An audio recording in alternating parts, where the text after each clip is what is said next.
อันนี้เป็นลูกแต่ว่าโมเมนต์ตัวนั้นเด้ออันนี้มันอีกตัวหนึ่งต่างหากอันนี้มัน2 แม่ที่ว่าค่อยออกมาให้แม่หนึ่งมีทั้งหมด15 ตัวอันนี้เป็นมี2 แม่เด้อแต่ค่อยเอามาให้แม่ตัวหนึ่งนี่เป็นผู้เลี้ยงเนาะมีทั้งหมด15 ตัวงามอยู่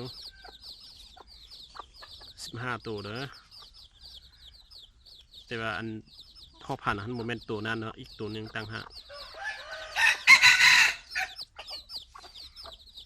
มีทั้งหมดอยู่15 ตัวอันนี้นะ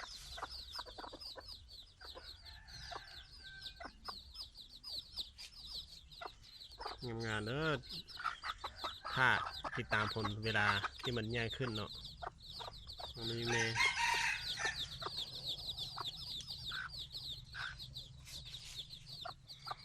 พวกนี้นะมันโมเมนต์ตัวนั้นเด้อมันโมเมนต์พ่อพันธุ์ตัวนั้นเด้อมันโมเมนต์ตัวนั้นเด้ออีกตัวนี้ต่างหาก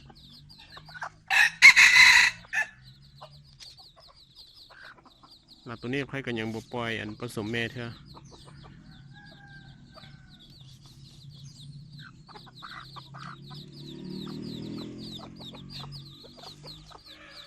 มืดแล้วสิเกลืออาหารให้กินกันเด้อมีเดี๋ยวมาโซนี่นะรอ